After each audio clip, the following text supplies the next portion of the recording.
আসসালামু আলাইকুম। ক্লাসের ধারাবাহিকতায় এখন আমি ক্যালকুলাসের কিছু টপিকস নিয়ে আপনাদের সাথে কথা বলবো। আশা করি আলোচনাটি সম্পূর্ণ শুনবেন। আমি এখন আপনাদের সাথে কথা বলবো ইন্টিগ্রাল ক্যালকুলাসের কিছু বেসিক টপিকস নিয়ে। কারণ আমাদের ভাইবার মহাসমুদ্র থেকে কাকে কোথা থেকে ধরবে এটা বলা খুবই দুষ্কর। তারপর যে জায়গাগুলি কমন পিপলকে ধরেছে বিগত ভাইবাগুলিতে, তার আলোকে আমি কিছু কোশ্চেন আপনাদের সাথে শেয়ার করছি।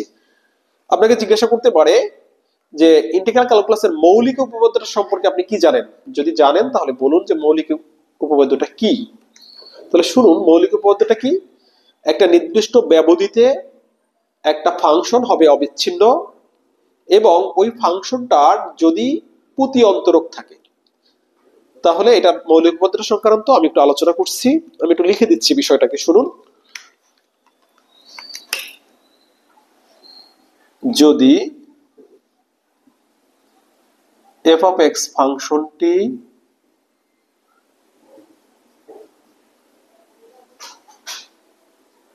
ab বদ্ধ ব্যবধিতে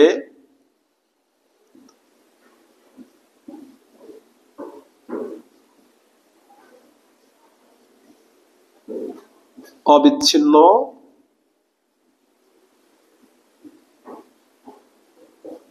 হয় এবং f of x এর প্রতি অন্তরক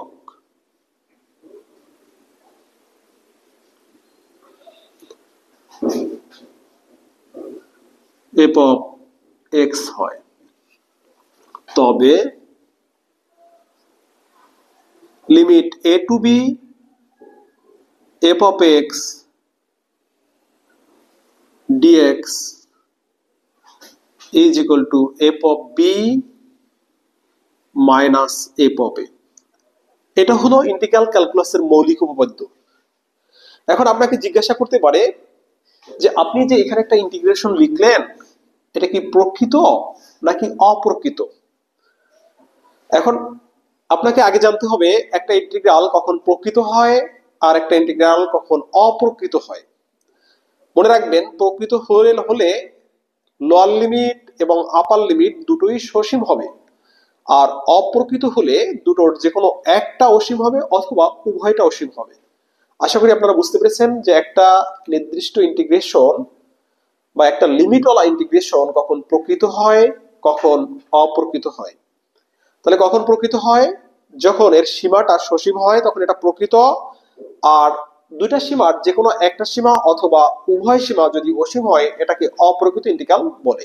আপনাকে যদি বলে যে আপনি একটা ইন্টিগ্রেশন লিখুন, বা আপনাকে যদি একটা দিয়ে এরকম বললো আপনি একটা ইন্টিগ্রেশন লিখুন limit a to 5 f of x dx, এটা কি প্রকৃত ইন্টিগ্রাল নাকি অপ্রকৃত ইন্টিগ্রাল।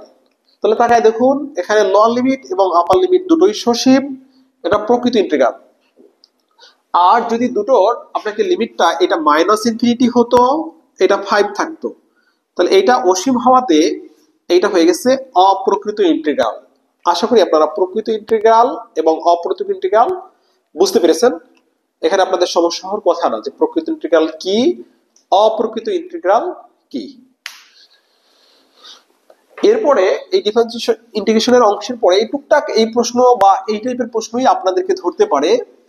এরই সাথে আমার ডিফারেন্সিয়েশন থেকে আমি আরো দুই একটা বিষয় আপনাদের সাথে একটু শেয়ার করব। এই ডিফারেন্সিয়েশন থেকে আমাদের মূলত আজকেও ভাইবা যেগুলিকে ধরেছে তাদেরকে লেখচিত্র থেকে অনেককে ধরেছে, ডোমেন রেঞ্জ থেকে ধরেছে। এই লেখচিত্রর মধ্যে একটা বিষয় লক্ষ্য করুন, আপনাকে বলছে এই যে লেখচিত্রটা আঁকলাম এটা কিসের লেখ। হ্যাঁ, এটা হলো সাইন এক্স এর লেখচিত্র। আপনাকে বলল এটা কিসের লেখচিত্র, এটা হলো কজ এক্স এর লেখচিত্র। তাহলে এইখানে মূলবিন্দু থেকে কেন গেল, প্রশ্ন হলো এই লেখটা মূলবিন্দু থেকে কেন গেল। উত্তর হলো যে স্যার এই মূলবিন্দুতে অর্থাৎ এই সাইন 0 ডিগ্রি বা 0 রেডিয়ান এর মান হলো 0, এই জন্য 0 বিন্দু থেকে গিয়েছে। এটাকে যদি জিজ্ঞাসা করে এটা অন বিন্দু থেকে কেন গেল অন জিরো অন বিন্দু থেকে, যে স্যার এখানে বিষয়টা হলো যখন কোণের মান 0 নেই কজের মান 1, এজন্য এটা 0 বিন্দু থেকে যাবে। এরপরে আপনাকে বলতে পারে আপনি রোলের উপপাদ্য বলুন। আপনাদের যদি রোলের উপপাদ্য জানা থাকে খুবই ভালো, না জানা থাকলে একটু বোর্ডের দিকে তাকায়। রোলের উপপাদ্যটা আমি একটু বলি আপনাদেরকে। রোলের উপপাদ্য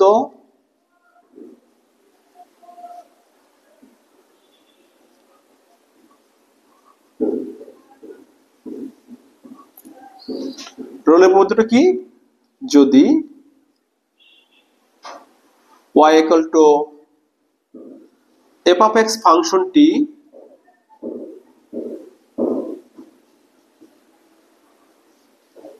এক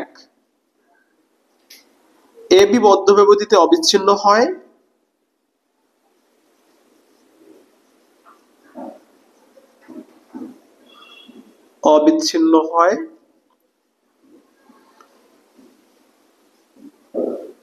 দুই ab খোলা ব্যবধিতে অন্তরীকরণযোগ্য হয়।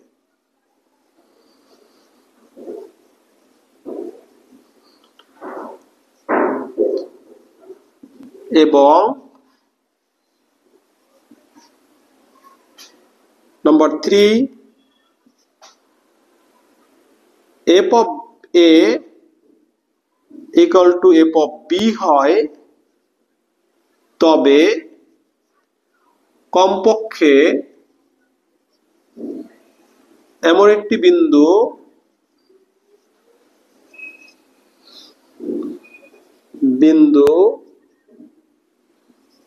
x equal to c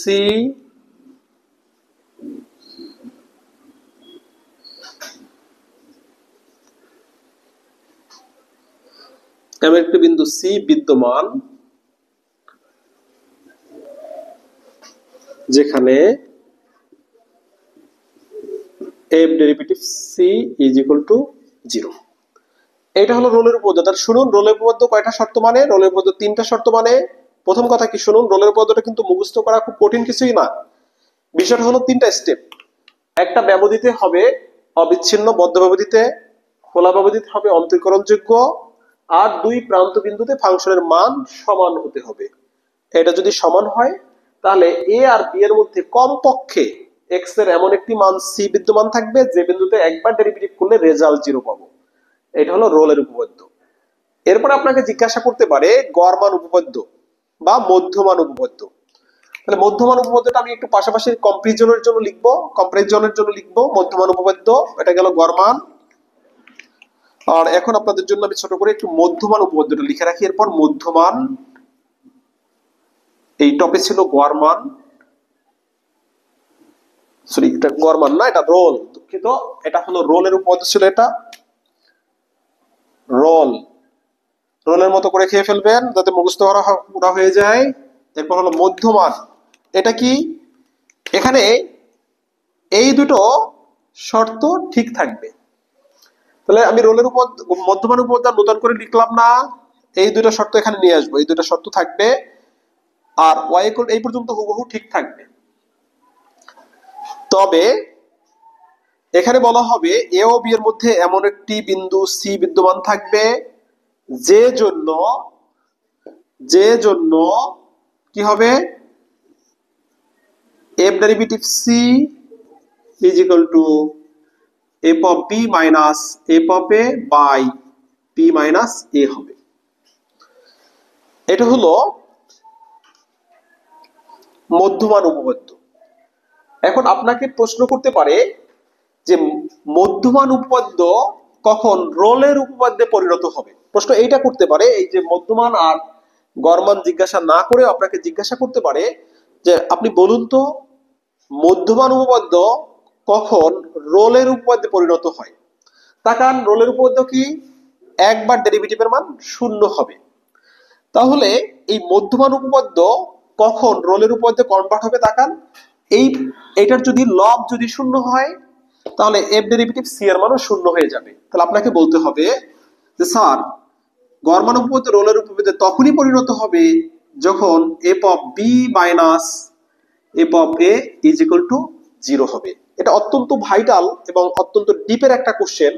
আপনাকে যদি ক্রিটিক্যাল কোনো কোশ্চেন করে এ টাইপের কোনো কোশ্চেন করলে করতে পারে।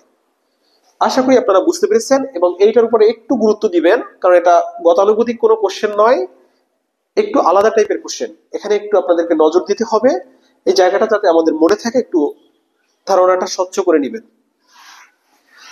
আর ছোট্ট একটা ডিফারেন্সিয়েশন আপনাদেরকে এখন দেখাই, এটার ব্যাখ্যাটা আপনার কাছে তারা জানতে চাইতে পারে। যদি জানতে চায় ভালো, না জানতে চাইলে আরো ভালো। শুনুন, আপনাকে বলতে পারে ddx of log a base x is equal to what? আপনাদের যদি জানা থাকে খুবই ভালো, আর জানা না থাকলে দেখে নিন। এটার রেজাল্ট হলো 1/x log a base e। এটা যখন আপনি লিখবেন তখন আপনার কাছে জিজ্ঞাসা করবে যে ভাই এটা আসলো কিভাবে, মিস্টার এক্স বা মিস্টার আপনার নামজাত ধরে, এটা আসলো কিভাবে একটু ব্যাখ্যা করুন তো। একটা কোশ্চেন দিয়ে আপনার ভাইবা শেষ করে দিতে পারে, এরপর আর কন্টিনিউ নাও করতে পারে। তাহলে এটার ব্যাখ্যাটা আপনাকে অবশ্যই জানতে হবে। দেখুন, এটা সরাসরি ডিফারেন্সিয়েশন হয়নি। ডিফারেন্সিয়েশন কিভাবে হলো দেখুন। এটা অনেকটা চেইন তৈরি করে আরেকটা আমাকে করতে হবে, সলভ করতে হবে। এখানে তাকান, এ বেস এক্স, এটার আমরা সরাসরি ডিফারেন্সিয়েশন করব না, আমরা এটাকে কন্টিনিউ করব এ বেস ই। এই লগকে যত খুশি এটাকে বর্ধিতকরণ করা যায়। তাহলে এইখানে আমরা থামলাম। এখন আপনারা যে বিষয়টা সম্পর্কে একটু জানবেন বা জানতে হবে সেটা হলো ddx of log a by c। ই ভিত্তিক লগকে আমরা লন বলি, মনে রাখবেন, ই ভিত্তিক লগকে আমরা লন বলি।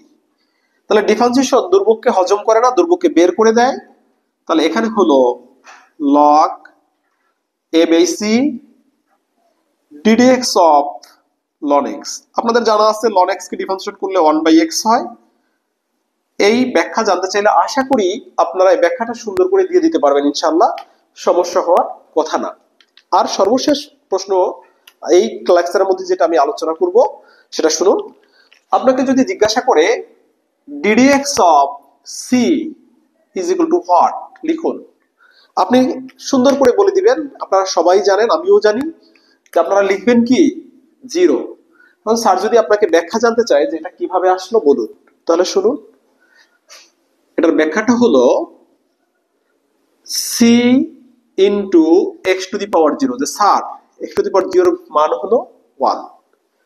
তাহলে এখানে ঘটনাটা কি ঘটবে, এটার মতো করে সিটা শুরুতে চলে আসবে ddx of x to the power 0। তাহলে ডিফারেন্সিয়েশন করলে পাওয়ারটা বেজে চলে আসে, পাওয়ার থেকে 1 মাইনাস যায়।